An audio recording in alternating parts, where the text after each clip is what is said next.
Sup? My name is Ryu for TheCouncilNetwork. Welcome to the WWE Post Raw. The ups, the downs, the bads, the goods, everything. Where we talk about WWE every single Tuesday morning, Monday night, wherever this video comes out. I think it's Tuesday morning. I am extremely pissed off that Finn Balor, unfortunately, is injured. Add him to the injured list. God fucking damn it, just when you get what you always wanted, Finn to win the title, god fucking damn it. Now he's going to be out for 6 months, and it was in the pay-per-view that it actually happened. I didn't even realize it. I was sitting there watching that, and he held his arm. He popped his own fucking shoulder blade back in, and it's been bugging him all day, and he finally had to admit, hey, this sucks. I have to relinquish the title. I'm glad they didn't just give it to Seth. I would have been extremely pissed off if they would just give it to Seth. Not that the man is not a workhorse and deserves it. I think it's just, this is a time where WWE has this opportunity to really jump on this whole thing of, hey, let's make a new, champion. And honestly, out of everyone that came off tonight winning, I think, honestly, Kevin Owens should be the guy they go to. I think it should be an upset victory next week of Seth Rollins losing it, losing his match or whatnot. Whatever, however it is, he loses his match and let Kevin Owens finally win the big one and let him hold it for like 6 months until Finn Balor comes back, and obviously Finn Balor would be on top, which would be fantastic. That's a dream thing. So let's talk about the good, let's talk about the bad, because tonight was not a good night for WWE by any stretch of the imagination. If I said otherwise, I'd be straight out lying to you, because there was a lot of crap that went down, and there was a lot of great stuff that happened. So the biggest one recently, especially coming off NXT TakeOver, is what's going to happen with Bayley. We got our answer tonight, which I'm a little disappointed by, because I really feel that SmackDown could have used her star power more, but I think mainly because, and I'm going to say this again, because Sasha is officially on the injured list and healing up. I think that's part of the reason why they took the opportunity to get Bayley on here. But now it kind of feels like Becky is the one left out, and she should have been on Raw too. Have the 4 horsewomen, and then have like Alexa Bliss and Carmella, and let them make their names on SmackDown. I think that would have been a great way to do it, but go figure. Also to the injury list, Sami Zayn. It looks like, we don't know the extent of it. It could just be a sprained ankle. That's what I'm hoping for. Hopefully he gets better, honestly. It sucks. I like that Big Cass came out for the Universal title. Like, I want my shot too. And Enzo's like, how you doing? I just thought it was really funny, because these guys really have no place with it. And I feel, it's not that I don't feel that they don't deserve it, like either one of them. I just think right now they should be going for tag team titles. And Cesaro and Sheamus should have been out there going, we want our spot too. But no. Cesaro and Sheamus were too busy with their feud. Again. Terrible decision. Terrible decision, to say the least. I did not like that. Needless to say, I've been very vocal about it. I'll continue to be very vocal about it. Sheamus and Cesaro are two of the best workers. I just don't want to see them in the ring at the same time for a total of 11 matches in total, going back to back. It really doesn't make it important. It really doesn't carry that weight to it. Great to see Sami Zayn put it into this whole title run. He needs it. Say what you will about Chris Jericho, but the man is still amazing in the ring. I think he's just a little bit slower than he used to be, with all due respect to Jericho, but I think he's still fantastic as a heel. And honestly, ever since he grew that kind of like goatee, I don't know exactly what's called, mustache, goatee, combo wombo, I just seem to like him as a heel more than I did a few weeks ago. So definitely keep it up, Jericho. I'm glad he's going for the title, and I like that him and Owens are working together right now, but I feel like that's going to fall apart pretty soon. One thing I would love to see is Kevin Owens versus Seth Rollins next week, and then KO to go over Seth Rollins. I think that would be one major upset and make one hell of a, because Kevin Owens has just been there.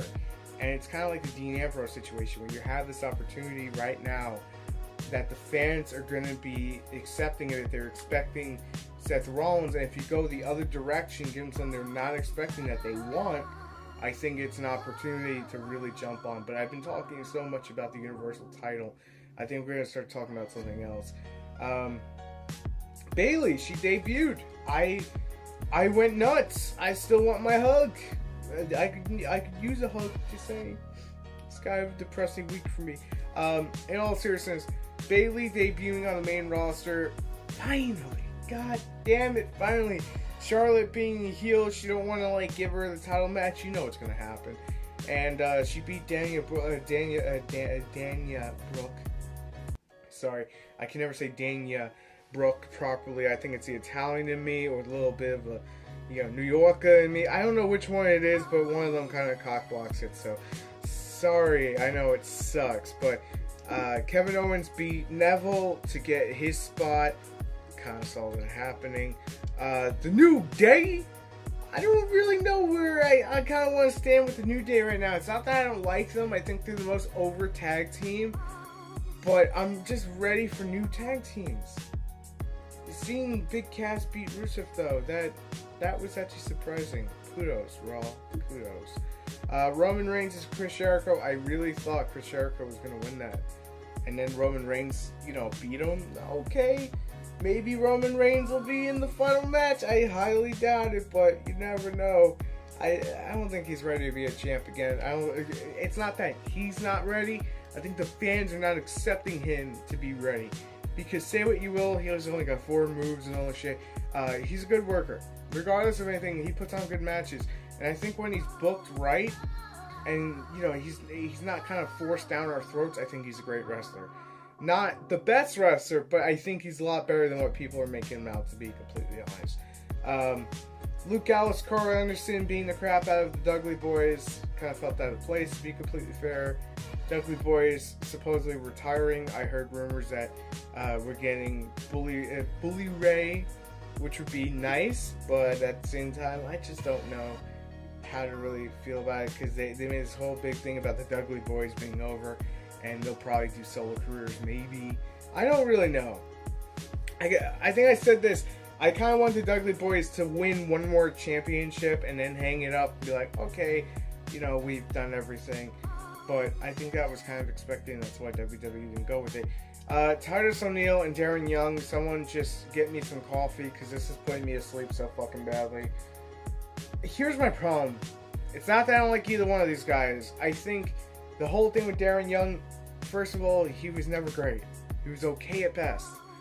And Titus O'Neil is the one that everyone wants to be the babyface, but for some reason WWE just does not get behind him and does not push him.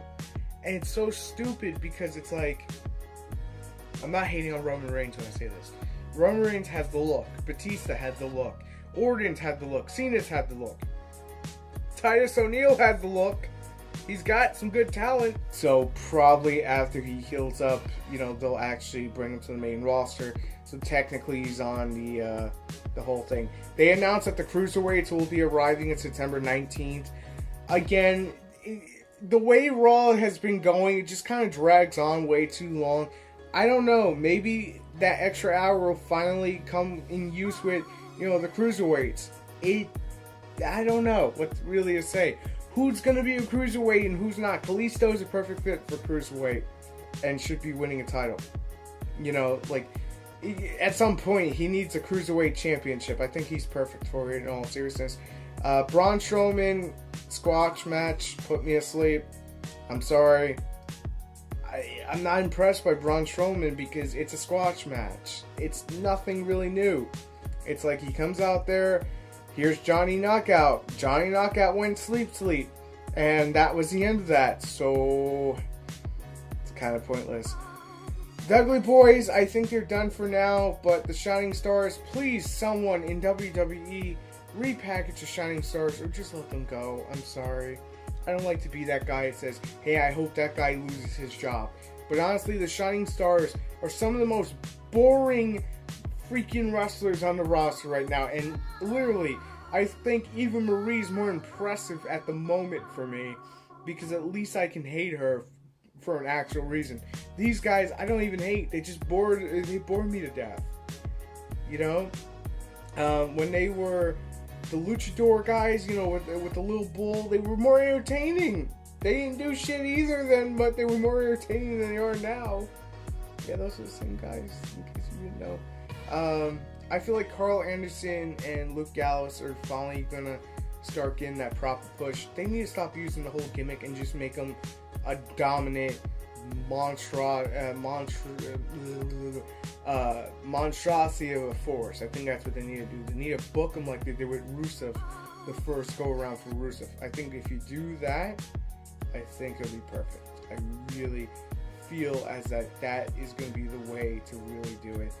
But it's just like some of the matches went on too long, and it was just a lot of, like, I hate to sound this way, piss breaks. We only got one women's match tonight, if I recall right, which is kind of a little disappointing, but Bayley put on a great show regardless. I'm so excited she's on the main roster. Just a little disappointed that she's not on SmackDown, because now it kind of makes Becky look weak until Becky wins the SmackDown belt. And yeah, I'm betting it's going to happen, if not now, probably at WrestleMania. Becky will win the SmackDown Women's Championship until they do the switcheroo with the rosters again. But that's just my opinion on it. You know, if you guys have a different opinion, I'll respect it at the end of the day. But Raw was a fucking snore fest, and I was there in Brooklyn, in the Barclays Center, and I'll be there tonight when this video goes out for the SmackDown. But in all seriousness, it's just like, in terms of quality, if we're being serious, NXT was fucking brilliant. And then, like, SummerSlam was right under it, where it was kind of okay. There was, like, 2 good matches. And then tonight, outside of Bayley's debut, there really wasn't too much that got me really excited for this. Seeing Enzo and Cass, I saw them last night. So, it's kind of okay that, you know, I love those guys, but outside of just Bayley, the show sucks. You could say it was booking, you could say whatever, it just sucked. It completely sucked. Too many downs, not enough ups. The major down, of course, is Balor being injured. It's a terrible time for him to be injured. It's not his fault. I don't blame him. I don't want to blame Seth, but that buckle bomb's got to go. Like, come on. It put Sting out of commission. It put, you know, Balor's arm. You could say Balor, you know, had his arm out and he wasn't supposed to have his arm out. If I threw you like that with Forrest and we've never been in the ring together, shit happens, you know? And it could just be Balor's first pay-per-view. You know, he's feeling antsy, and you listen to the way Balor talks in interviews about it. It could be just something in the air that just happened, you know? You can't blame either one of those guys, to be completely fair. But what you can do is prevent it from happening again by just completely banning the move, and Seth will be okay, because he's got tons of talent to go into other things. Other moves I'm talking about, not other things outside WWE. But that's just my 2 cents on it, guys. If you enjoyed the video, make sure to slap down that like button and subscribe button for more here on the Council Network. I'm going to go take a power nap now. I'll see you guys on the next video.